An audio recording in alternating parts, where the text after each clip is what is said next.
What on earth is that? It's a Journey into Comics Network production! All aboard! I brought my pencil. What do you wanna do with your life? Walk on home, boy. Yeah. Like anything gets to say like you did before. Make it ring, make it bleed, make it really suck. What's up, Tutorinos, and welcome back to Rank 'em All, or should I say, hello, babe. Well, we're here covering Van Halen once again, 5150. We have arrived to the post-David Lee Roth era, to the second era of the band, if you will. And joining me here once today, I am one of your gracious rankers and hosts, Brando, and of course, joining me is the Podfather, Nate Phillips. I am fucking back. You guys won't know this because in the pantheon of these releasing, it's going to seem like no time has passed 1 week. For the release and record of this, it's been like a month? Realistically, a month and a half, somewhere around then? April. Nuh-uh. Yeah. No fucking way. Yeah. Wow. Yeah. Okay. You know what's weird, though? Weirdly enough, this happened at about the halfway point of Metallica, too. Kind of, yeah. It's very strange. It was not at all planned. This is just work smacked me with its long, hairy balls. And Well, the irony is that I've been podcasting with you collectively since 2014, roughly. You know, since that time, the one who hasn't had the scheduling problems ever until 2021, 7 years later, is you. It's always been other people. Well, and this becomes, you know what? When you become the most reliable chain in the link, you then become the most reliable chain in the link. So let's say I'm at work.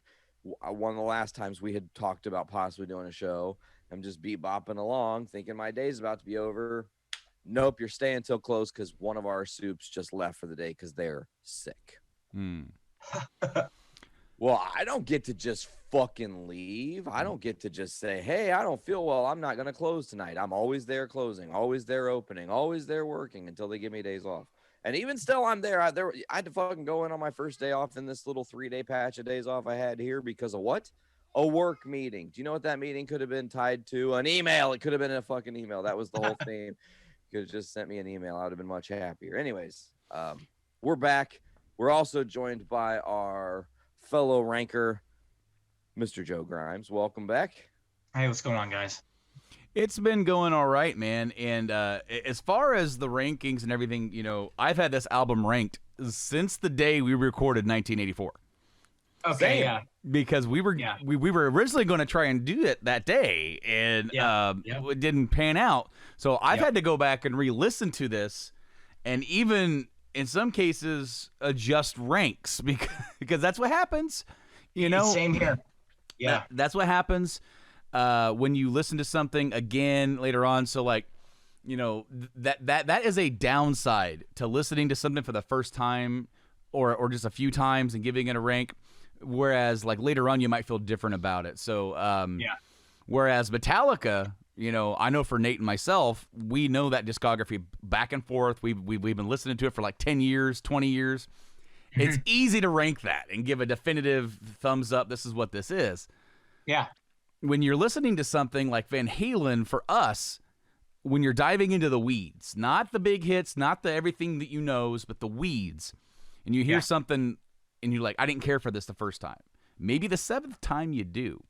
But typically, why would you listen to something 7 times if you didn't care for it the first 4 or 5 or 6? But anyways, I digress. This is 5150. This is the follow-up to the biggest album of almost all time in rock, 1984. As shown by Joe's rank of 1984.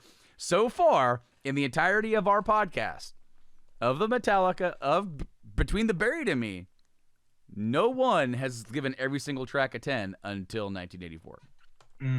However, Guilty. 1984 did not go number 1. Did you guys know that? I think we talked about it.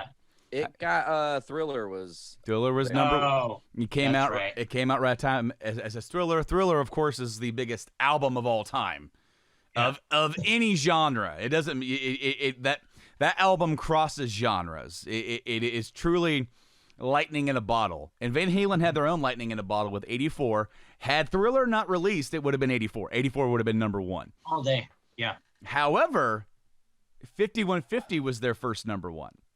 It did go to number one. Mm-hmm. But And actually, let me say one thing in the fact that it didn't go number one, because this is an important sidebar that is like huge in the future of music. Thriller going number one and in 1984 not going number one actually set Eddie Van Halen and Van Halen as a band up later to help utilize Michael Jackson to springboard their careers even further. When Eddie would go on to do the solo for, I do believe it was Billie Jean, right? Beat It. Who did that? It was Beat It. Thank you. It was one of those Beat two. It was It. one of the Yeah, B's. yeah. Billie Yeah. Jean, Beat Okay, It. so That was think close. about it. Think about it. Eddie was on a number one record, and then he was on the number two record at the same time. That's a hell of an accomplishment. Yeah. But for 5150, Van Halen as a band did it themselves. This is also the first album with their new lead singer. David Lee Roth is gone. He's doing his own thing. We have some interesting while we were waiting to be on the air here, I was reading some of the reviews, and there were some interesting things that says video star David Lee Roth. Interesting way to put that. Video star. Yeah. Has given way to one of the biggest schmucks in the known business. So, okay, so David Lee Roth is gone. They are sans a lead singer, and then they need a new guy, and so Eddie Look to the Montrose. Yeah, Eddie went and got his Lamborghini worked on. See, they're doing well enough. He's got a Lamborghini. So, Yeah. you know, Yeah. we may have been critical of some of these albums that prior to 84, you know, after their debut album and then World War II, and then, you know, some of those other ones that were in between, it kind of did this kind of motion. It did not do a damn thing to hinder their success. And what's interesting is that it's been a few months, so excuse me if I'm just retreading water here. There's a definite vibe change from the 70s into the 80s. This band specifically, but also just in general rock and music in overall, because in the 70s it was more jam, it was more experimental, quick releases. Musicians were smoking a lot of weed as opposed to doing a lot of coke, is what you're telling me. Yeah, probably. But I mean, a lot of partying. And, you know, Van Halen was that party band. They had a lot of covers. You know, they always put a cover on each album, and they did an album that was a lot of covers. And that's just where they were formed. I mean, that's always been a part of their DNA, whether you like that or not. And you know, now after 84, a lot of money. Eddie buys a Lamborghini. He's getting it worked on, and his mechanic's like, so how's Tricks? You know, how's that lead singer search going? And he's like, you ain't got one, man. And he's like, hey, I know a guy. I work on his Lamborghini. Go away, kid. I'm talking about Van Halen. Got a kid knocking on my door. So that he gets hooked up with Montrose, lead singer, and now also solo artist Sammy Hagar. And, well, Sammy's okay. You don't have to cry about it. Sammy's all right. So Eddie knew Sammy, but they never really hung out and knew each other. Like, they knew of each other. And they clicked. They met and they clicked. And the job offer was there. And 5150 was also Sammy's first number one. Oh, yeah. And he had a lot of close calls too. I mean, he had a lot of great singles in his singles run. Yeah, exactly. And but the reception of that, even among people who didn't like David Lee Roth, were like, "What? Sammy Hagar is the new lead singer of Van Halen?" And what's interesting is that now, you know, all these years later, looking back, I don't think a lot of people really question that. I mean, there is the argument: are you Van Halen or Van Hagar? You know, which one do you like better? And I think it's going to be very telling after we get done ranking where we stand. So I should just tell you guys all my songs are 10s for this album. I'm kidding. I'm fucking kidding. Let's get back to reality for a second. No.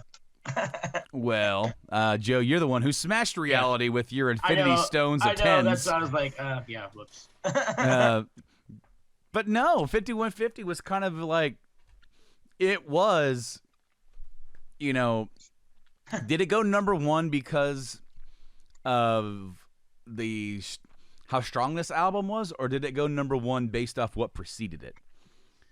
I think it's a mixture of both. I definitely think after you had a monster hit like 1984, the anticipation was there for what would come next from the band.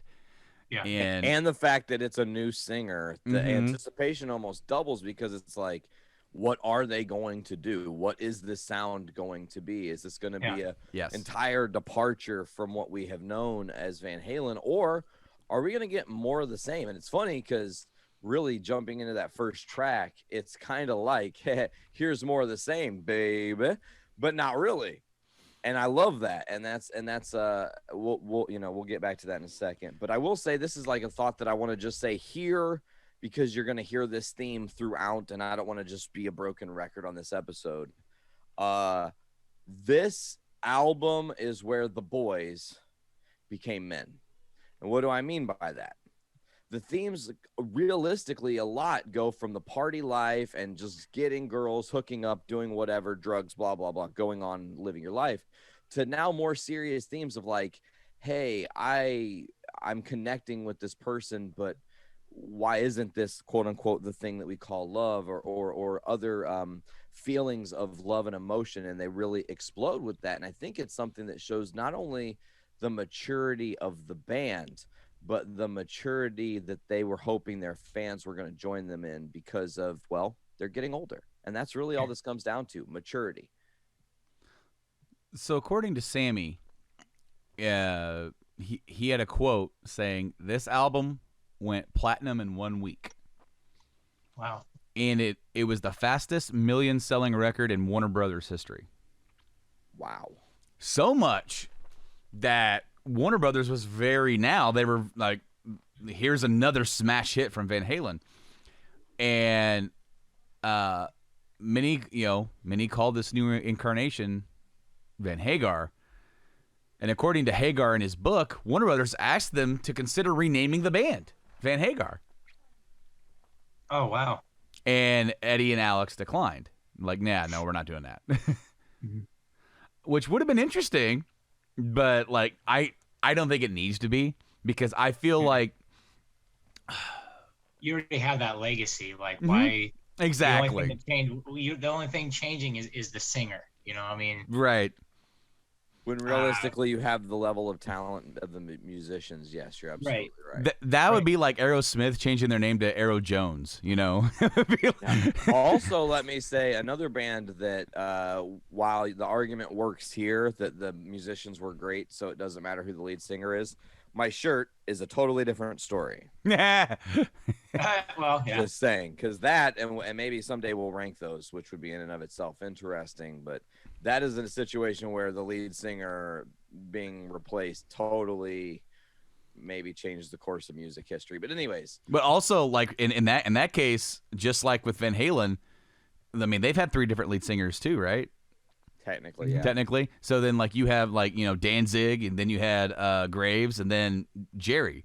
Jerry sings, yeah. And then so, like you have different fans that are like, oh, this is still Misfits. And then there are people like, this is not Misfits anymore. And then it's like, well, it's like, but it's all a part of the same legacy.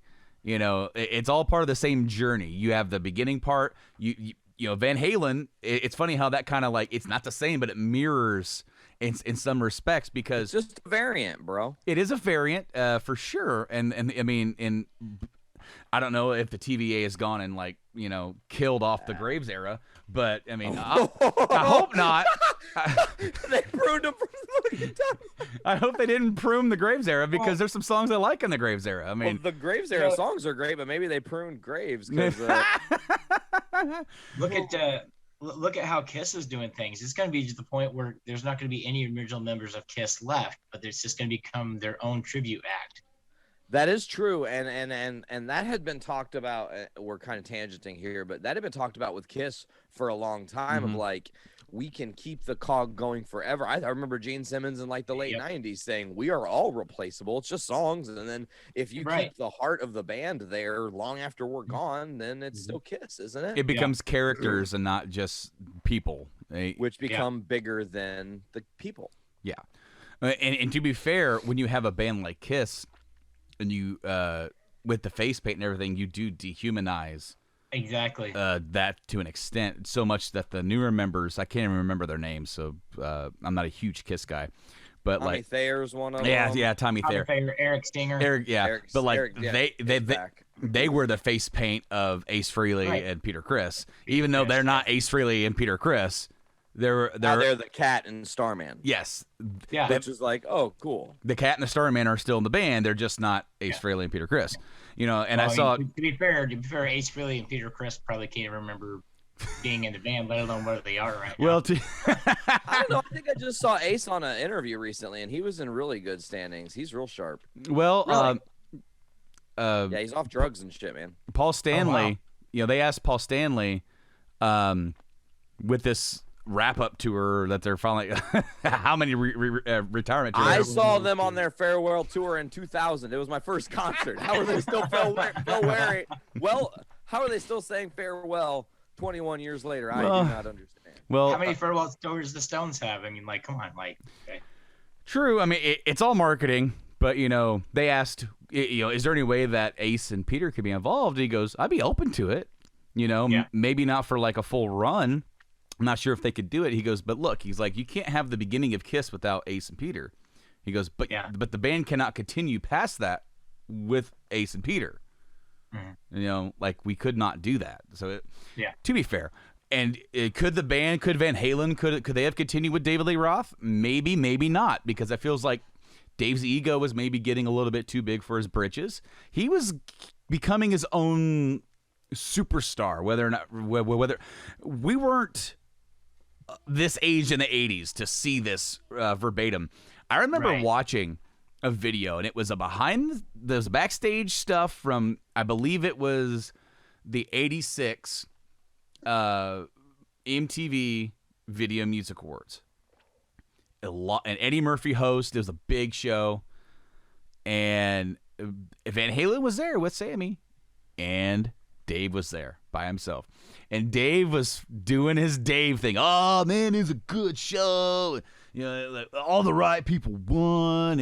Everybody's chill and happy. And then you have the interview with Van Halen, and Alex says something very telling. And this was a shot. I think I remember seeing this, but yeah, go ahead and I can't remember exactly what was. Alex says, you're looking at the real Van Halen. The other one was just a practice run. Whoa. Wow. Yeah. They were not good with Dave at this time. Well, and let me say that and I've always said thought that about on stage, right? No, like it was behind, like it was backstage, but it was on camera. Oh, that's right. Okay. My thing is think about a different perspective of being two brothers in a band. You have a lot of weight and power. You want to talk about ego? Those two brothers carried a quote-unquote ego. They were the Van Halen brothers. Absolutely. It's not one ego, it's two egos. So then you had them and their ideology of what the music can be, where we need to go, the fact that maybe Van Halen needs to grow up and not write all about drugs and pussy, and not to say that they were ever directly about that. Obviously, it was all subtle, but the mindset of people looking in, right? Yeah. And it's time to evolve. And maybe Dave is egotistical and going, no, man, we need to cash in we need to do 1984 too, or whatever. Well, and them going, no, we need to not do that. And guess what? Now you have two philosophies, and only the one thing is going to win is the name that named the band. Yeah. To be fair, it's not called Lee Roth. Yeah, it's called Van Halen. To be fair, it's almost the opposite, because Dave was pushing back against the 84 synth push. He didn't want that. He wanted more of the old school rock and roll and the bluesy stuff. When you listen to that stuff that we've already ranked, I feel Dave is at his best when he's doing that kind of bluesy rock and roll stuff like that, and it lets his character kind of come across. Whereas Ice Cream Man is one of the best. Huh? Yeah. Ice Cream Man is one of the best of that example. And then the Women and Children First. It's like it's silly, it's swingy, but it's very Dave. And Women and Children First. It's vaudeville, just like we've said. Vaudeville. But then here's so then here's Eddie going, man, I want to play the keys, I play the piano, and Dave's not really about that. What's hilarious is that there's a song that David Lee Roth does on his own that I thought was Van Halen for the longest time. Just like Living in Paradise. I was going to say, Paradise. Yep.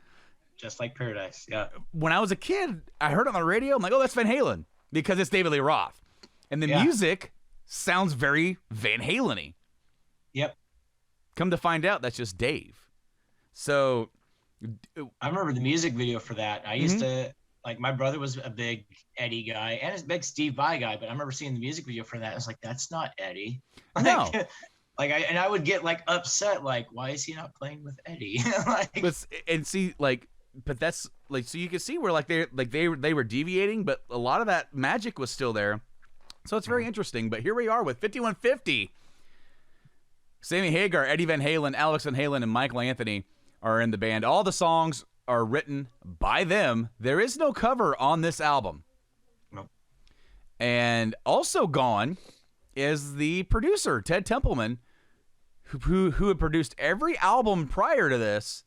He left to produce David Lee Roth's solo, Eat 'Em and Smile. Okay. Is that a shot at Van Halen? Well, from what I understand, the original title for the album is going to be Eat Me and Smile. But then they wouldn't let him title that, so he changed it to Eat 'Em and Smile. And then the next album title from Van Halen is a response to that. Oh, you ate one too. Oh God. Okay. Well, yeah. it's a response, but also I guess Sammy saw that on the back of a food truck. It was like the license plate, and he thought that was funny. Oh. So that's what they went didn't with. work out. Templeman would come back to produce Van Halen's For Unlawful Carnal Knowledge, which is a couple albums from now. But yeah, right. But very clever. Don Landy took over for producing, and they also brought in Mick Jones from Foreigner, guitarist from Foreigner, to produce as well. And before we get into ranking the tracks, I know we've been kind of filibustering here for a minute. Yes, on the floors of Congress, we're filibustering about Van Hagarland. Well, hey, I mean, when they went on the tour, Sammy wasn't comfortable singing some of the David written songs. Mm-hmm. So that was I believe that was the Without a Net DVD era when they did that. And also there's a clip of that in the intro of the video version of this. There's a little quick clip of that. So basically the shows consisted of the entire 5150 album and a few Hagar hits, I Can't Drive 55, There's Only One Way to Rock, and a cover is Led Zeppelin's Rock and Roll. And the band also played a humorous verse of Robert Palmer's Addicted to Love. As part of Best of Both Worlds. Of the Roth era tracks, he played Panama, Ain't Talking About Love, and You Really Got Me. And also Hagar was also he would play rhythm guitar, so it would allow Eddie to switch. It would allow Eddie to switch to the keys more fluidly live. But we have arrived. Are you ready? We've already said it went number one. How many albums do you guys think this thing sold? Roughly. 17 mil. Well, and you might be overshooting it there just a little bit. All time though, really? Well, across all countries. I'm talking broad scope. As of right now, okay. From what we could tell, the major. It's certified 6 times platinum, 6 million records in the United States. Okay. And then platinum means different things in other countries. Like platinum in Canada is only 100,000. I guess those Eskimos and the natives and those Canucks up there, I think their CD players might frost over, and they don't really sell as many records. They got avalanches that causes the records to skip. I don't know. Man. Also, very noteworthy that the next album actually has a bonus track that is only available on the CD at that time. Yep. Which to me tells you that after '86, we start getting into the era where CD players are more affordable. So then they're trying to push the CD format, which is why the vinyl and tape version of OU812 has an extra track on it. Anyways, we are here. We are here to rank, and we're gonna find out if this album is in fact good enough to be the sequel to 1984. And the opening track, "Good Enough," starts off with the "Hello, baby." Just like Nate said, it's kind of the same silliness, but it's very apparent that the sound has changed. It's starting to sound like the modern Van Halen that we know. There's like little vocal hints of David Lee Roth still lingering, but it's not as over the top. It's not as vaudeville. There's obviously that there's a new guy behind the mic, and honestly, to me, you're going to hear me say this again on more tracks. It sounds more fluid. It sounds more straightforward, and I'm interested to hear what you guys have to say. And I'm starting with Joe. I actually really like how this started off.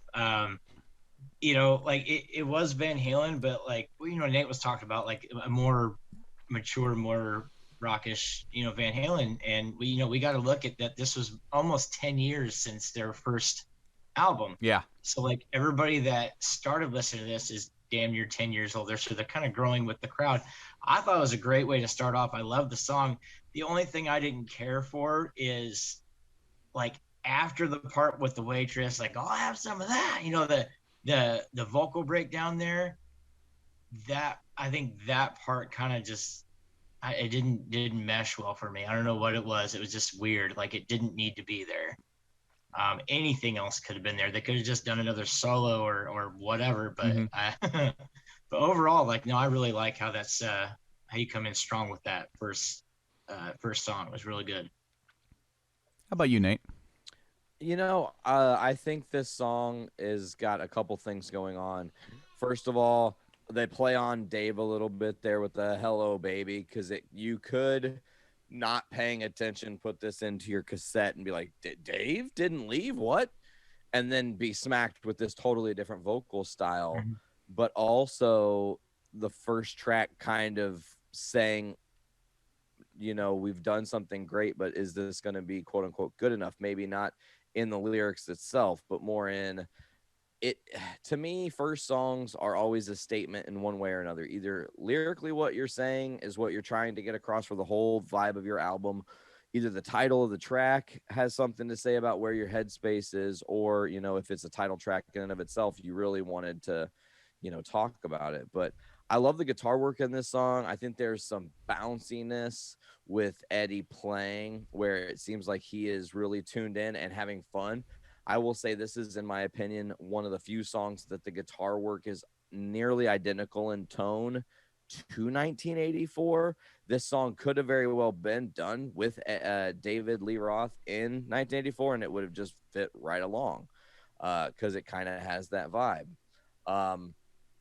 To talk quickly about the rank, while I enjoy bits and pieces of this song, this is, to me, one of the low points of the whole album. I don't think it's not a bad song, but I think there could have been other songs that you could have started off with that maybe would have got across, hey, we're a totally different band now. We're not playing in this bullshit. And then slip this later in the album where people are like, oh, there's some classic Van Halen. Like, cool. We're moving on, but they have some touches on themselves. That's nice. So ultimately, I gave this tune a 6.5. 6.5 from Nate. Nate, I actually agree with you. I actually have two other songs for different reasons that I would select to kind of open the record, other than "Hello, Baby." Me too. But Joe, what's your rank, bud? I did a 7.5. 7.5. I met you guys right in the middle. 7. 7.25. Oh. 7.25 for good enough. I also didn't mention, I forgot to mention, there were 4 singles from this. See, that's what. Let me I see if I saw can that. name them without knowing. I'm just going to guess them. So, Why Can't This Be Love? Obviously. Love Walks In, obviously. Dreams and Best of Both Worlds. You got them. Man. All of them. But And not. surprisingly, those Summer Nights should have been one of them. So, well, go ahead, Joe. Yeah, that's actually when I looked it up. There's, it says, is it a different? Is our singles released different in different like countries or That could be. because it has Why Can't This Be Love and Get Up. It has Dreams and Inside. It has Yeah. Love Walks In and Summer Nights. Yeah, Summer Yeah. Nights is the B-side for Love Walks In. Okay. And then Best of Both Worlds did not have a B-side according to this. So this album was recorded from November 85 to February of 86, and it released at the end of March in 86. That's crazy. Yeah. It released Very little post-production. and not to this album's detriment. I don't think. I don't think sonically it hurt this album at all. No. 1 month prior to its release in February 26th, 86 was the single "Why Can't This Be Love" was released, which is track 2, and this is a classic. When I think of Van Halen, this is one of the songs I think of. Not with the Jump and Hot for Teacher and Running with the Devil. This song's up there with them. For me, this is honestly, in my opinion, the essential Hagar single with Van Halen. Maybe there's this helped build the new era of the band, and then of course kind of like a ballady thing. I think this song is damn near perfect. There's one part of the song I don't like, and I almost docked it points for it. The scatting. The doo doo doo doo doo, doing that with the guitar. I don't like that part. I feel like it could have just been the guitar, and it would have sounded better other than Sammy trying to match it.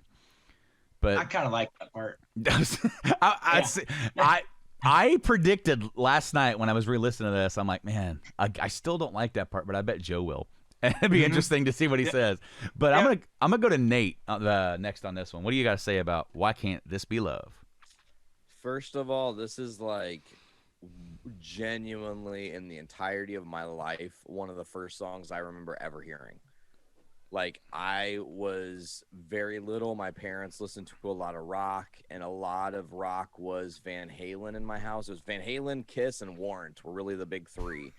And I know that's a really fucking weird combo, but that's what it was, and that's who I am now, So, but like, this song is interesting because very emotional. The lyrical content is very real and raw, and like, I'm trying to connect with this person. It's got everything. The chemistry is there, but it's not there. It's like a classic version of Friend Zoned before Friend Zoned was a thing. This whole song is about being friend zoned, but it also has some really dope metal beats when it comes in with the later solos and he's squealing, and then there's also the breakdown. Like, it gets it, and that's why this song has the potential to be their greatest work, but I don't necessarily think it is their greatest work, because again, it's the first album with Van Halen, with Van Hagar doing his thing. You can't give everything a perfect right out the gate. It's just really difficult to do. But I really, really love this track. I think that everything about it's awesome. Joe. This is actually not the first Van Halen song I ever heard, not the first one I always think about, but this was actually the first song I'd heard Sammy do with the band. I really love this song. And you're talking about the vocal breakdown. You'd rather just have the guitar part without Sammy singing over it. I think it just adds something to it. Not like a lot, but just that nice little touch. But for me, like Sammy's vocals, when he holds that that last "Why Can't This Be," and then he has that long "Love," and his like he just goes like way. He doesn't have to go like screaming high, like like Sammy was. The whole, like I said, we went from ha to ha. He doesn't. But just that when he hits that last "love" note, I mean, like he just nails it. It's like it's got that raw sound to it, but still sounding like a hard tone, but not like delicate, but still, you know what I mean? Sure. But yeah, no, just a solid song, man. Like classic, like you're saying, classic Van Halen, Van Hagar. Oops. But no, man, yeah, solid, very solid song. What'd you rank it, Joe? I gave it an 8. An 8. How about you, Nate? 9.25. 9.25. I gave it a 9.5. Okay. Give it a 9.5. The next song, Get Up, Get On Up. Okay, not that one. But this song, I feel, it has a lot of high energy. Has a really cool riff. The timing is a bit weird, but not uncommon for Van Halen. To kind of like, you're sitting there, and it takes you a second to kind of like get the flow of it. And due to the energy alone, I kind of wish, like, this is one of the songs I wish would have started the record. Get Up. Yes. It's very high energy. It's in your face. It's like, whoa, all right, this is Van Halen. Now, it almost has the same issue as the opening track does, where it's like, it still kind of sounds like old Van Halen. But that's not necessarily a bad thing. The other track that I would have possibly start would be the introduction of a new era. But I feel like this song, while it does sound like it sonically, it sounds like old Van Halen. Obviously, vocally, Sammy definitely comes across as, I don't know, more focused. We always said that David Lee Roth, part of his appeal was his character and the way that he would sing songs.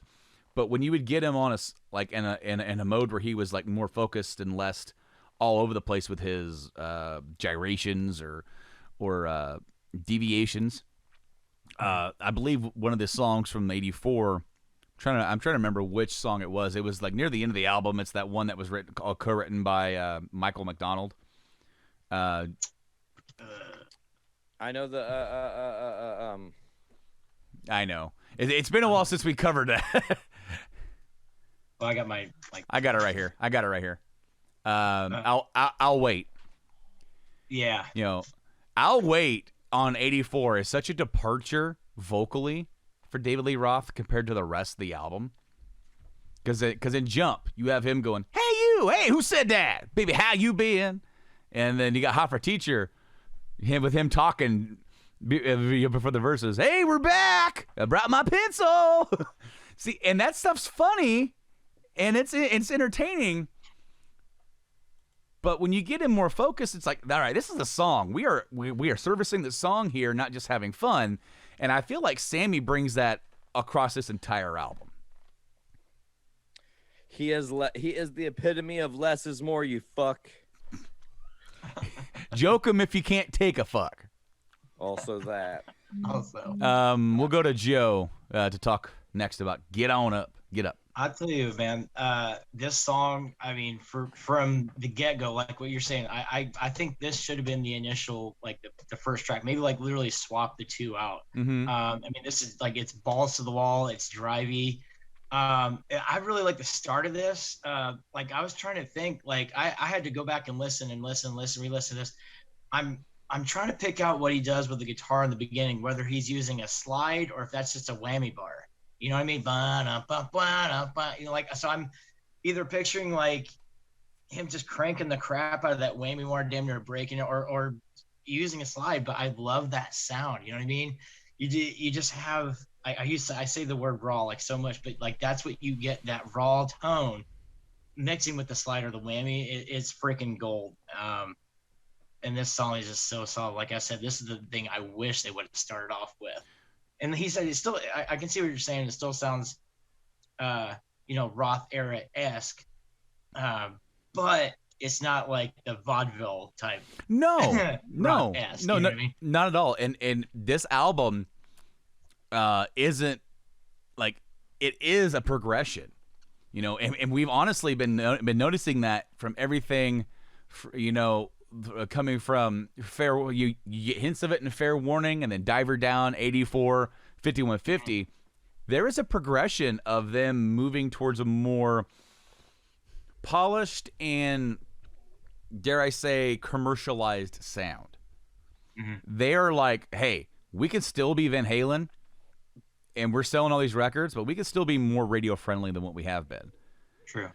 The But if problem, you think too, if you want to, you don't want to like, you don't want to have like a drop off from the shallow end to the deep end. You know what I mean? You want to have like that progression. You still, I'm like we were talking about. I'm sure there's fans that were pissed off they went with a new singer. yeah, Like, oh, you know, this is bull crap. But then, if you still have that same sound, you can just kind of ease them into it. It's like, oh, see, look, we're still the same band. and that's why I feel like they definitely succeeded on this album by having a little bit of a mixture of where they're going versus what they have been, where they're, Exactly. or probably more accurate, where they're at. Yeah. Not just where we have and where we're going. But what I will say is that when you have something that's more focused and more driven towards a more commercialized sound, you do lose. And, you know, having ranked this album and also the next one that we'll talk about next time, you lose some of those weird little nuggets of awesomeness that were off the wall stuff that we have already talked about. Big Bad Bill and Ice Cream Man and Little Dreamer, is stuff like that from the other albums that were like, wow, I never heard this, or I've heard it once and like, man, this is way better than I ever thought it was. That is one of the caveats that you get when you deviate. And overall, the band and this album, I'm just going to put this footnote in here, it's a lot less eclectic. So, yeah, we'll go to Nate. What'd you think about Get Up? I think it's a poppin' little jam. I do agree it could have started the album. I think it's got a lot of energy and a lot of aggression. It's still playful and fun and Van Halen, which is good. Really though, if I'm just being honest, like I've jammed this album a few times. I forget this song is even a part of the album. It's really hard for me to like. I'm just like, oh yeah, that is on this one. There are so many better songs, no offense, but it definitely gets buried in the lead there. So Get Up, decent. I gave it a 6.75. How about you, Joe? I actually gave this one a 9. 9. Joe really liking this one. I did. I really dug this song. I gave it a 7.75. So I think it's a little bit of an improvement from the opening track, and I do agree with Joe that you could have swapped them. Easily. Coming up next is another single. Another single from the band. The second single released in May of 86. Dreams. I only have 2 notes for this song. Okay. The first one is Jump 2.0. Okay. Definitely. Light, Jump Light 2.0. Jump Light. I'm not saying it's better than Jump. Nope. I don't think you can get better than Jump. As far as if you're doing a synth rock thing, I think this is more focused, sure. But I don't think it captures that same magic quite as much. The second thing I have, I don't know what came first, the chicken or the egg here. But I swear, this song could be a 1980s TV sitcom theme song. Yeah, we've talked about that. Yeah, totally. So back in February and March, I turned on Hulu one day, and out of the freaking blue, it suggests Perfect Strangers to me. And that's a 1980s theme song. That was the precursor to Family Matters. In fact, that was Family Matters is a spinoff of Perfect Strangers. And as a kid, a little tyke, we would watch TGIF prior to Family Matter, and we watched Perfect Strangers. I remember being a little kid liking Alf and Balky. And I don't remember anything of it. I was too young. But you have pictures of me being a little tyke and that being on TV. So I'm like, I got to watch some of this. So I did. And that intro is just amazing. And it's very Dreams-esque. When we're off air, I want to be able to screen share with you guys and play the intro. Because it's not entirely, but when you're like sitting there and you're listening to it, and you're listening to the ebbs and flows of how the song goes, and then you get to the ending part, because in Dreams, higher, and I can't sing, but and then you get standing tall on the wings of my dreams. Okay, that's been a minute since I've heard that, but yeah. I am just saying, I think, I'm pretty sure this came out in March of 86. Perfect Strangers came out in September of 86. There could have been some, like, hey, that Van Halen single that came out, we need to make a theme song that's similar to that. So Van Halen could have had a new job writing TV sitcom theme songs. I'm just saying, because then after that, a lot of other theme songs were very similar to that, having the hooks and everything. But that's what I got to say about Dreams. I know what you guys are going to say about it, because we were 90s kids. We were born in the 80s, so therefore, in all fairness, our adolescence was in the 90s. We were all born. Joe, you were born in 84, 85? 84, yeah. I was born in 86. Nate, you were born in 87? Yeah. So we were way too young to really appreciate Van Halen in this era in its prime. So therefore, we were all exposed differently through music at the house, through our siblings, through our parents. The same here. My dad, that Jump tape, I talked about that. Joe, you talked about your brother with the videos. Nate, you talked about your dad playing a lot of the songs and jamming a lot of stuff. I know what you guys are going to say. Where did you guys first hear Dreams? Power Rangers. Power Rangers? I don't think that's the same for me. I really, again, this was one of the albums heavy rotation when I was little. These songs are deep in there. Dreams is one of those songs that, maybe Power Rangers was one of the first times I was like, oh my God, yeah. But Dreams, I'm just going to jump right into it, you guys. Go for it. I love this song so much. It is what I would consider the sleeper hit on the album, because it was a single, and it did get radio play a lot. But I think it gets far surpassed by the other songs that were released as singles on this album. Kind of got buried. It does. It definitely does. So this is one of those ones, going back to the listen through, I was like, oh, I'm stoked I get to just jam Dreams right now. And actually this morning, I you guys don't hear my inner monologue because no one can hear the inner things that are happening in your brain. I woke up this morning, and as I was getting shit ready, I was just hearing Dreams in my head, because that chorus is so catchy. The synth in the song is super cool. When it jumps into the solo, which, again, talking Eddie's ability to take a synth sound and go, oh, I'm going to turn it now into this awesome guitar solo. And you're like, holy fucking yeah, bro. Do more of that. Do more of that, Eddie, please. Although he can't now. Anyways, time has passed. I had to make some levity of a joke. It's sad. It's real. It's sad. Yeah. But I will say his kid is about to release a new album. And he's going on tour with Guns N' Roses. Yeah. So big props to Wolfgang, and a lot of good things going on over there in that world, and also a lot of since we're talking about Sammy has been very candid that he and Eddie were not on good terms for a long time, and then right before he passed, that year. I don't know if he texted Eddie or something, and he just they linked back up and they started talking through text, and Sammy's like, I am so glad we got to have good terms, because Sammy knew he knew Eddie was fighting, but he did not know how bad it was until he heard, just along with all of us, that he had passed, and he's like, I don't know in my personal life how I would feel having him pass and not having that closure, or having that, he's like, to have it end that way. He's like that would have bothered me for a long time.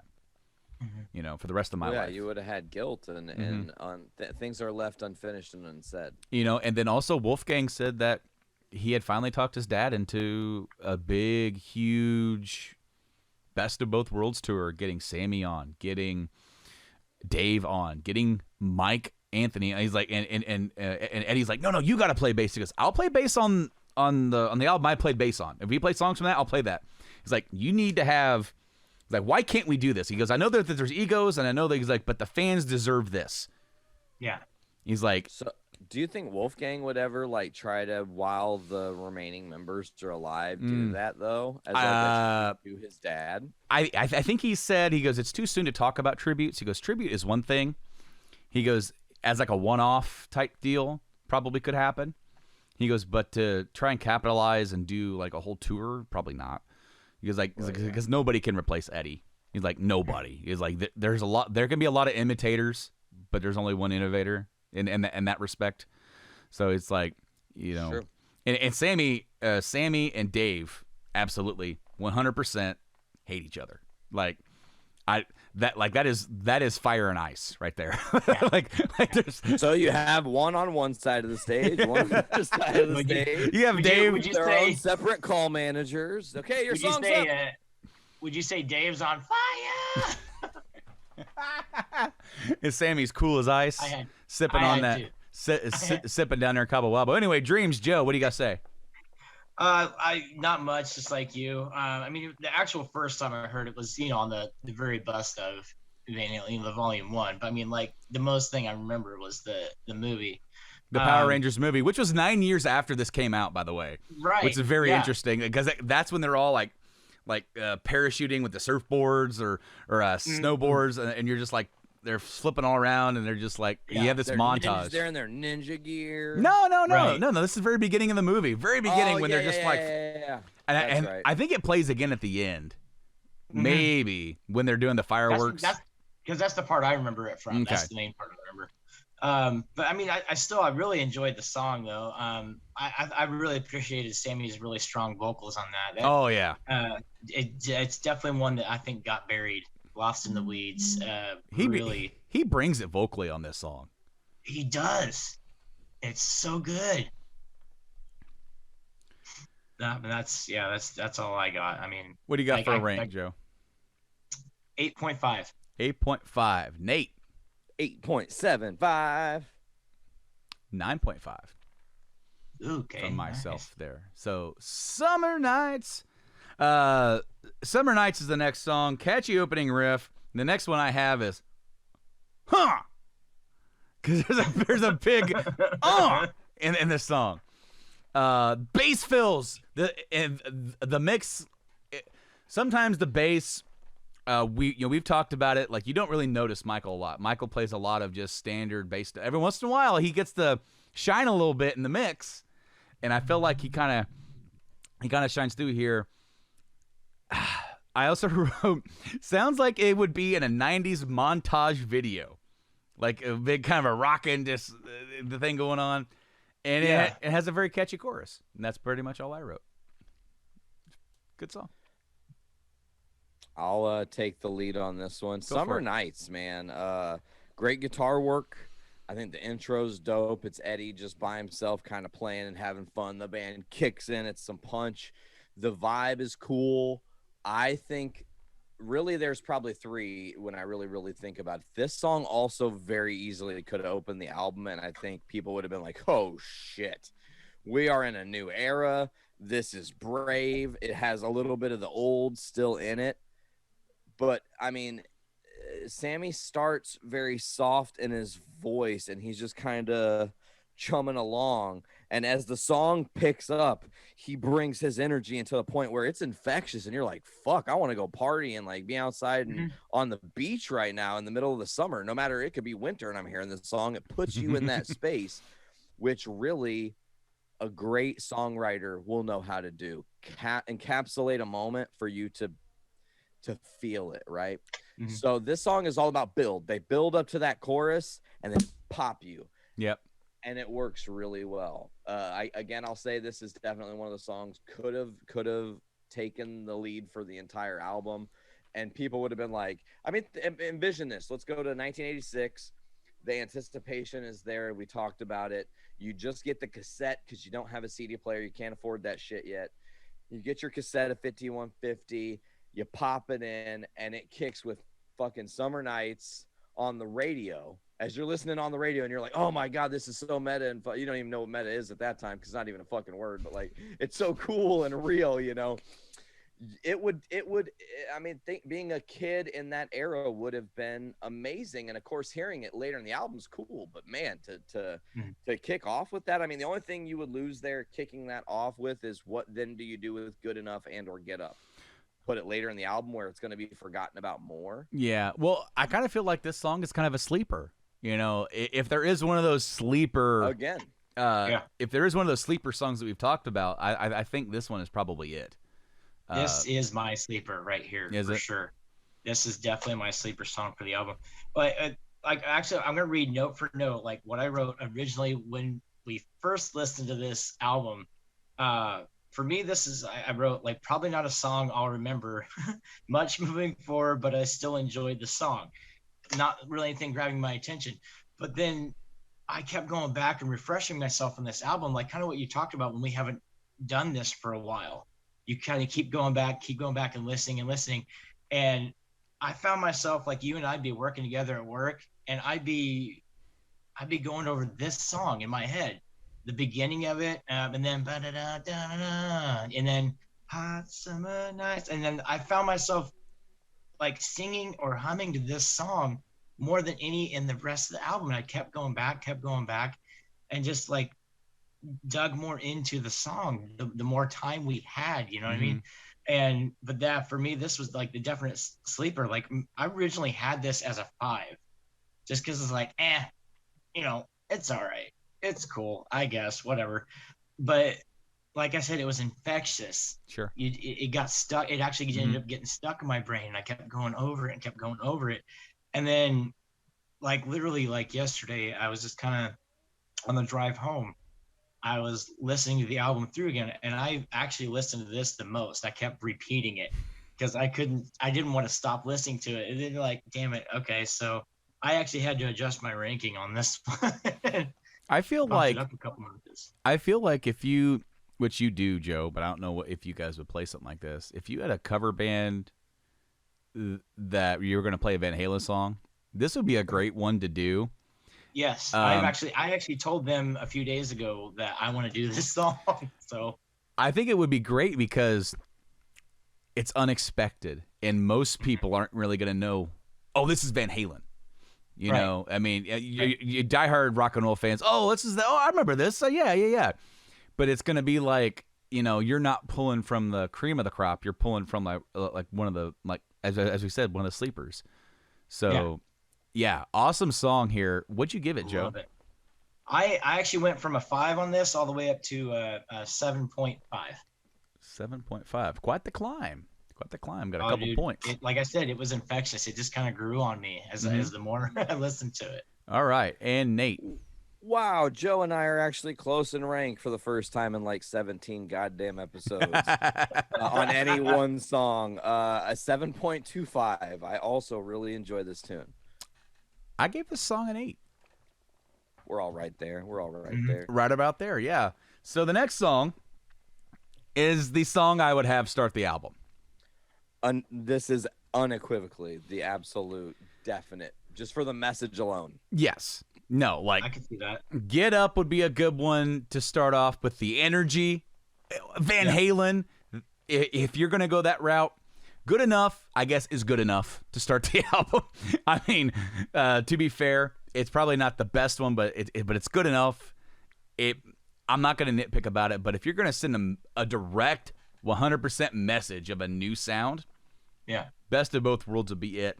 I got a question for you guys, because this is like, you know, I don't have a lot to say about this song. It is a good song, you know, and it's one of the songs that I really identify with the Hagar era.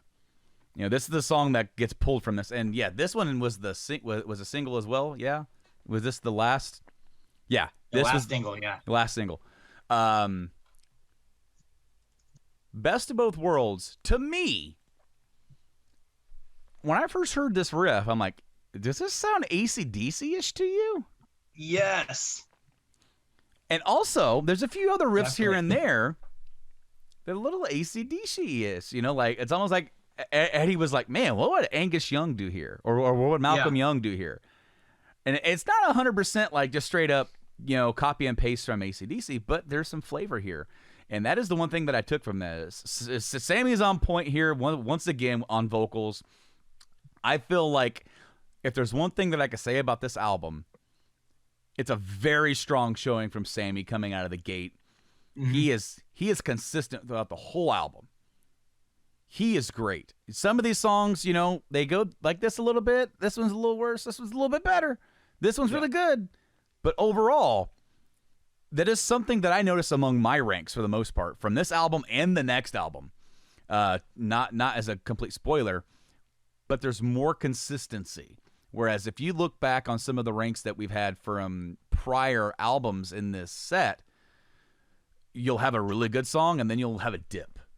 Oh yeah, you have like the extreme high, and then you'll just sink. Boom, and and then it's like lost control. It's like they lost control of the record, God, so it's great. Like, but here, Best of Both Worlds, I feel like you have the opening, big single, Get Up, Dreams, big smash, awesome sound, Summer Nights, continuing on, and I feel like they continue that on here with Best of Both Worlds. I feel like they stay constant for me. Like, it is good quality, good song. Yeah. Maybe not the best song you've ever heard from Van Halen, but solid. Solid. Really good. So, Joe, we'll start with you. What do you guys say about Best? Well, that's the AC/DC thing is hilarious because exactly that's what I have written. It's got an AC/DC vibe, almost with a little bit of Billy Gibbons, ZZ Top influence. Oh, yeah, the driviness of it. You got the Angus Young, like, what would Angus do kind of feel, but also like you get not like me Sharp Dressed Man, like just a really ZZ Top-esque drive to it. Just there's nothing, it's not up and down, it's just a straight through solid song. And I mean that's really all I got about it, but it's still solid. Like less is more. Yeah. Why you gotta fix what ain't broke, you know what I mean? Yeah, exactly. How about you, Nate? Okay, so I kind of agree the whole AC/DC sentiment.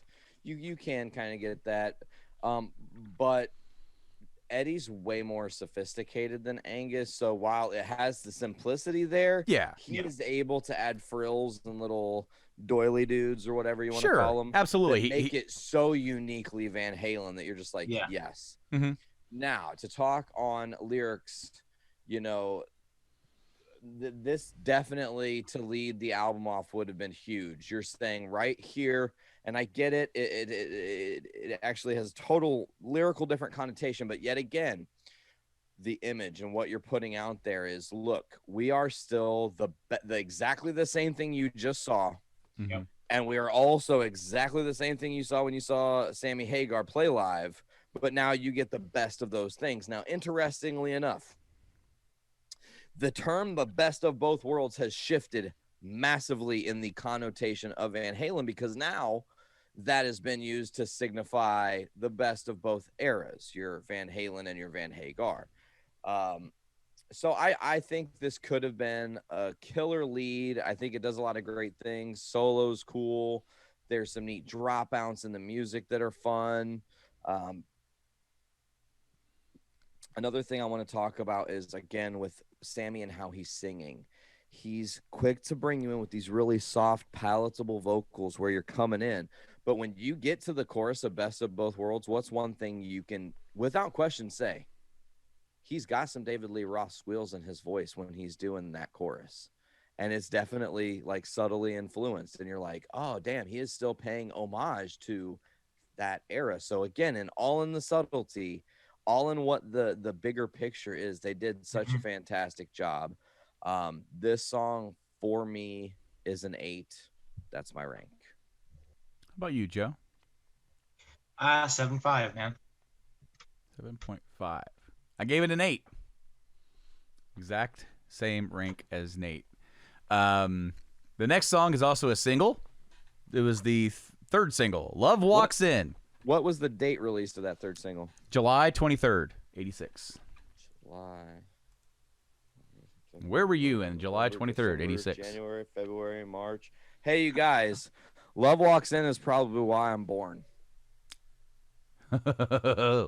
Literally, July of 86. August, September, October, November, December, January, February, March, and April. 9 months later, Nate walks in.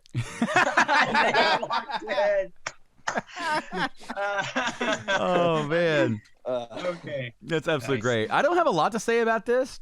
This is a ballad. I wrote 1984 is back. The synth is like, this is like, if you like that 84 sound, here it is in all its glory. It's radio friendly. It's catchy. The vocals, the harmonies are all here. It's pretty straightforward, but also, like I said, still consistent with its quality. I feel like going from Dream, Summer Nights, Best of Both Worlds, Love Walks In, it is almost a straight line for me. There isn't a dip here for me. And I'm anxious to hear what you guys have to say about it. We'll start with Nate, since you literally walked in after this song. I mean, listen, it's also funny to say this. Any CD love mix I have ever made ever to any girl in the existence of my life, this song is on. Love Walks In is a very powerful track, genuinely, in the message of the lyrics and the punch of the emotion of the song. I think this is probably one of the first songs that when I was a little kid, I was like, damn, that's so beautiful. Like, how can music, this thing that I didn't understand, be that? Because it's got the synth and the poppiness of the 80s. It has the emotion of a love ballad. It has the seriousness of a dramatic, piece of music, and still maintains lightness and heart, and has a realness that you connect back to again through the lyrics. And this shows again why somehow, some way, Van Hagar to me is the superior. And I know we're going to have this argument until we finish the series, but like this again shows that when they went to this maturity level, when they upped their game into looking at things differently and speaking from more real emotional places in their lives, they hit home runs. This is a fucking home run. And the shocking thing is, if you look at the Spotify stats on this song, it has been played a third, almost a fourth of the amount of times that Why Can't This Be Love has been played. And just in the argument, I think this is the better love song. So that's my thoughts on Love Walks In. How about you, Joe? I don't have much on it. Like, this is a song I've heard several times over the years. I get the synth thing. I dig it, but it wasn't one of my favorite sappier songs. I don't know. I don't know if it's the synth that didn't really do it for me. It just didn't really grab my attention. It's not one that I just wanted to play. It's not one I want to skip necessarily. It's not one like I hear it and I'm like, I don't give a crap about this, but it's not one I'm going to constantly go and repeat and listen to it over again. I think it's just one of their mediocre ones. That wasn't really that into it. That is definitely the tale of two different worlds there. So, Joe, would you rank it? I give that one a 6. Still solid. 6. Solid. All right. And Nate?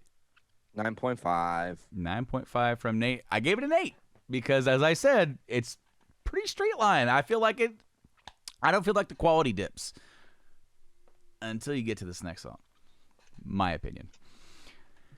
The title track, 5150, has a long intro, 1 minute and 9 seconds until the vocals kick in. And I like the verse riff. That's kind of it. It's okay. It's not bad. I feel like it's decent. But it's a little bit of a step down from what we've heard so far. I don't dislike it. I want to just reiterate that. This isn't like a drop off like we've had in the past. I feel like this song still stays there for the most part. but I feel like we've had quite a run of like 4 songs in a row that are just popping, really good in my opinion, and then we kind of hit 5150. So then I'm gonna toss it on over to Joe next. What do you got for 5150? Like you said, I don't have much to. There's nothing really just like makes you scream about this song. Even for a title track, you're kind of hoping there'd be more, you know. And like you said, you could ride pretty high on these last few songs, and then we're talking about you're up on that peak, and then there's the drop off. And I kind of feel like this was like kind of the drop off for the album, you know.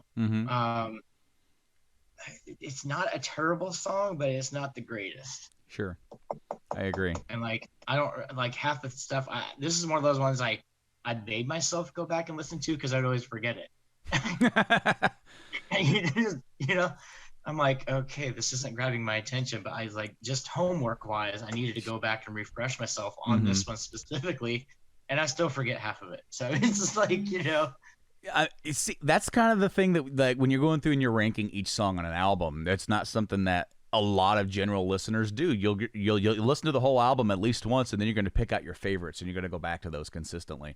And it won't be until a lot of people don't even ever go back to them. But if you really like the band, you might go back to it some years later. But that's the hard part, is I have to force myself not to go back so much to the ones I initially liked as the ones that I initially just didn't care to hear again. But I'm like, well, yeah, I need to know what I'm listening to, what didn't I like, and I need to, you know, be able to pick apart. Otherwise, the other ones, I'm like, oh yeah, I love this part. That's easy to remember, the stuff you loved about a song. And then but then you have an issue like Summer Nights where you're like, oh crap, I really like this song. You know, so going back to it does have its, you know, benefits. Its benefits, yes. But sometimes you are just reaffirmed why you didn't like something. Nate, what do you guys say about 5150? I think this is a song that was, you know, Warner Brothers said, hey, you don't have enough tunes. And they had some demo, and they said, it's good enough. And they said, no, you already wrote that song. Like, fine, I got this other one. What should we name it? I don't know. Well, we're the future. We're the future. We're not the past. We're not 1984. Well, the future's in, like, 5150. No, that's a cop sign for crazy. Sure, it fucking works. I don't know. Okay. See, it makes no sense. Nothing about this song makes any sense. I hate it. I'm not a big fan. I ranked it hilariously. That's all I have to say. I gave 5150 a 5.15. Very nice. Joe? No, 5. 5. I gave it a 7. I guess I liked it a little bit more than you guys. It's okay. And all jokes aside, Eddie named his studio 5150, which is named after a California law enforcement term for a mentally disturbed person. In reference to Section 5150 of California Welfare and Institutions Code. Interesting.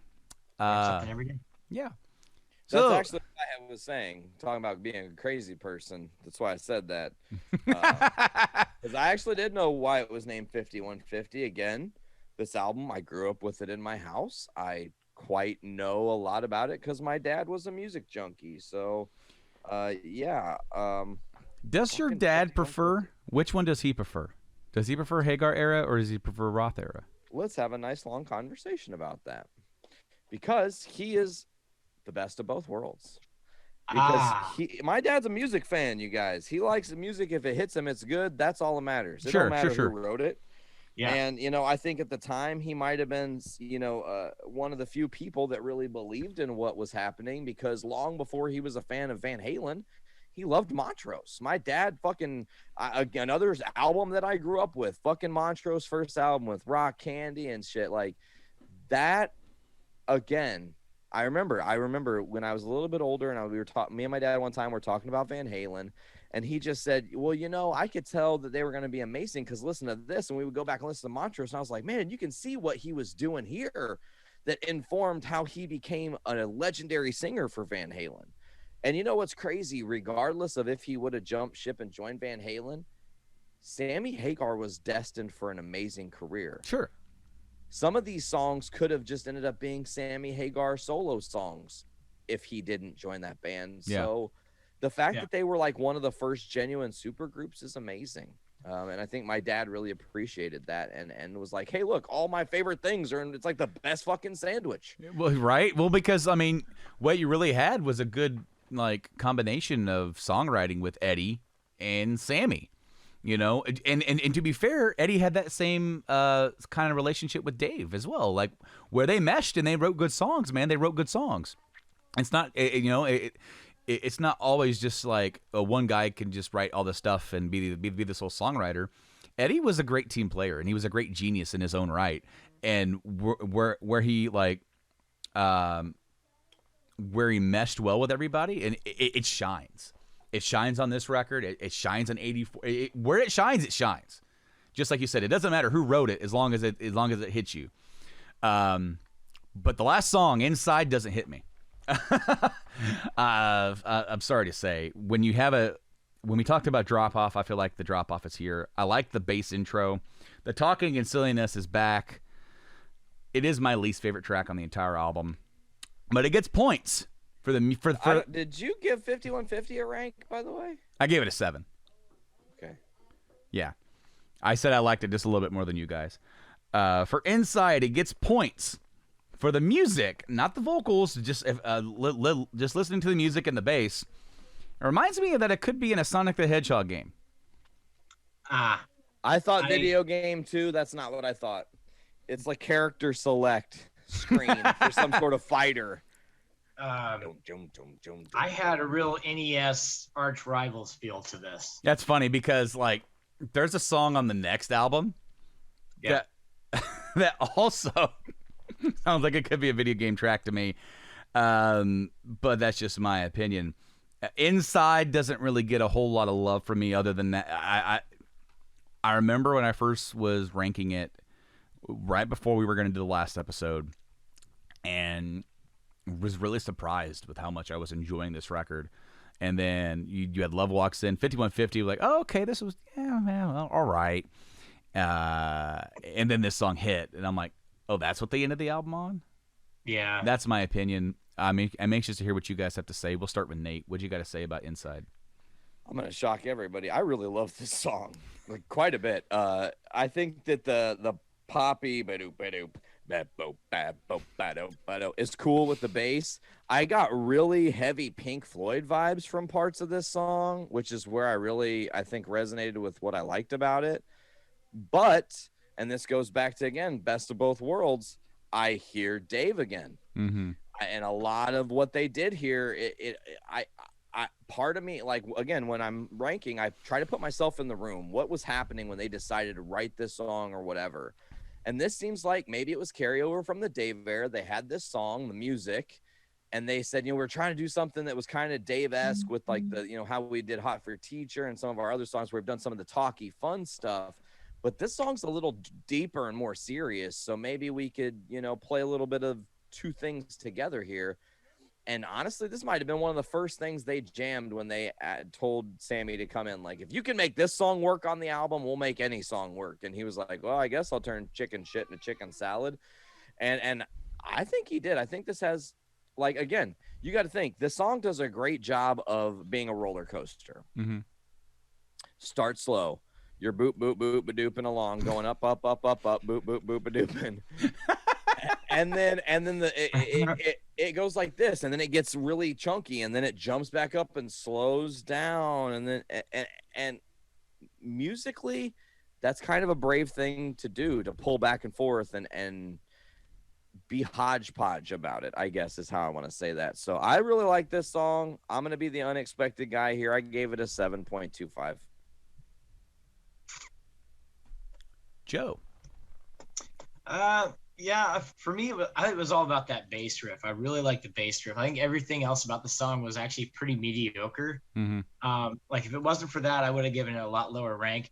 But I'm not even kidding. Like, listening to it initially, like you were talking about the video game vibes, but I couldn't quite figure out. I was like, I know I've heard a bass riff similar to this.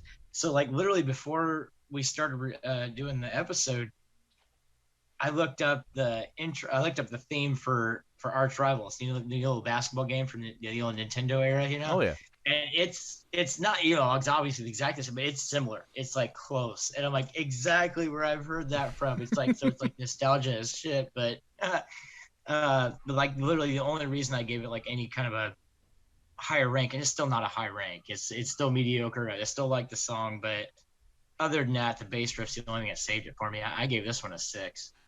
6. I gave this one a 5.5. I really don't have. I have nothing else to add. So, Not a fan. so that wraps up all the ranks for 5150. Are you interested to hear the breakdowns? So Always. That's the best part of the show. How did I rank it? How did you rank it? Where did we rank them overall? And where does it stand in our building blocks of Van Halen? well, Brando ranked this a 7.8. So that's what that was my average rank. Nate gave it a 7.6, and Joe gave it a 7.2. Oh, so With we're a- all right. Kind of in there. With a master rank of 7.5. So kind of like right there in the middle. The lowest ranked song on the album was 5150 with a 5.7. And the highest ranked song on the album was a tie. They both got the exact same score with on average, with all of us giving different kinds of ranks. So that would be Why Can't This Be Love and Dreams with an 8.9. So where does it lay within the overall? As I said, 5150 got a 7.5. So this puts it at number 2. Wow. I said 3. I Yeah. thought it was definitely going to be behind 2 of those first Van Halen. So- But okay. 1984 for us was an 8.9, boosted up by boosted up by Joe. definitely boosted up a little bit. 8.9 asterisk. Yeah, but I put an asterisk. Anyway, but no, the number 3 was the debut album, Van Halen, with 7.19, or 7.2 if you want to average that or round it up. But then you have in there, then after that would be Fair Warning, I believe, at 6.68. You have Diver Down, 6.58, and then Women and Children First is a 6.17, and Van Halen 2 at 6.0. So 5150, bringing it. I feel overall this album is very consistent. It is very palatable and interesting where we're going to be going, because the next album, OU812, I feel is a progression from this even. Because you have 86 and OU812 is like, what, 88? So it's going to be interesting to see where we kind of line up for that one when we get there. But we're not there yet. We're going to wrap this episode up, guys. Thank you so much for listening to this episode of Rank 'Em All, Van Halen edition. Once again, thank you, Nate, for coming on the show. Yeah, we're back. Yeah, for coming back to the show, for trying to wrap up this series of Van Halen. The greatest hiatus. The greatest hiatus. I like that. Definitely was a hiatus for sure, and we're looking to get back into the swing. Of course, to you guys, this is just, hey, this is the next week. But for us, I've been out of practice podcasting. I don't know if you noticed in the very intro, I tried to pull it together, and I'm like, I had an idea of how I was going to start the show, and I started the show and went, I didn't start the show the way I was going to start the show. So I had to bring it back in. But Joe, thank you once again for coming back. I know you've been busy too. You're selling your dang house. I am, brother. You're selling your dang house, and so it's like, if it's not one thing, it's another. You know, for once, I feel like the one guy just sitting here go, Where is everybody, man? I'm available. All right. I guess I'll just sit here and do something to play a video game. But no, guys, it's been awesome to go down this journey, this Van Halen journey, because, this is just, confirming that I love this band more than what I thought I did. You know, even through the songs that I don't necessarily care for, there's a lot of stuff here to love, and I can't wait to dive into the later albums because the band's gonna grow, the sound is gonna change. You know, I've already dabbled a little bit before we even started doing Rank 'Em All into some of the 90s stuff that was just a little bit different. So I'm anxious to actually dive in really deep and rank those. Well, and you got to think too when we get to Balance, which is I think isn't that was Van Halen 3 the Return of Roth, or wasn't that until a different kind of truth? That's a different kind of truth. Yeah, no. Okay, Van Halen so 3 was the extreme singer. That's right. What's his Gary name? Sharon. Yeah. Nuno Betancourt? No, that was the guitar player. Sharon. Yes. Okay, so no, Balance is Sammy's last album. Yep. However, it's not his last song with the band. Yeah. So I don't know if we've mentioned it here, but we will be also ranking the singular track, Humans Being, from the Twister soundtrack, because it has a very large piece of the Van Halen story that it involves. So when we get there, don't forget that we're also going to be rocking that out for you folks. But I think that's it. Brando, we got anything else to let them know? We got to let them know where to find the podcast, to find us in all those glorious places on the interwebs. So that's on Apple Music, Podbean, Spotify, Google Play Podcasts, Castbox, TuneIn. Just search rank them all, not rank them all. See, I fucked it up like the It's been so long since you've been on the show, you don't remember the name of the show. I fucked up. Rank them all. Also, rocks. Rankemall.rocks. That thing. The interwebs. Just go onto your web browser that you use and search on your phone wherever. You might have to type www. I've been having issues where even when I type, if I don't type www, it's like, what's this? But when I type it, it just takes you to rankemall.rocks. I'm not sure about that. Maybe I had to set up like a shortcut or a redirect. One of those integral behind the scenes bullshit. We'll figure it out. Yeah, but we're there. Just rank them all. We're there, man. We're also on YouTube where you find the video versions where you get to see all of our. That one. You get to see Nate doing the doop doop doop doop doop and sitting here and he's juking and jiving over there, and it was actually it was cracking me up a little bit. But no, we put a lot of effort into this show. Of course, we want to shout out also. As we record this, of course, we record this at different intervals. Shout out to to Nick Maxon and Dick Tyner and the BT Bam guys. They did a whole troop and project of their own that is now currently being released as we record this. So really great stuff going on over there. And the greatest thing is that we have so many awesome people who have jumped on board to be a part of this great little idea and project to just enjoy and spread the love of music, and that's just a great thing to be a part of. Absolutely. With that being said, it's time to get on out of here. I need to go do some stuff around the house. That is not the best of both worlds, but it will be good enough. It'll be good enough. And I'll probably be stuck inside for the rest of the day. Even on the summer night later. The summer night. Well, last night, in all candidness, Love walked into this door.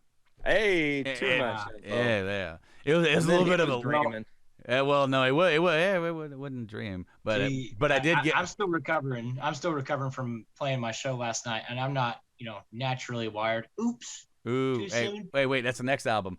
No, see, last night Love walked in and I got up. So, hopefully that was good enough. It better have been. I didn't phone it in. So until next time, guys, we've been Rank 'Em All, and we'll see you then on OU 812. Later on, guys.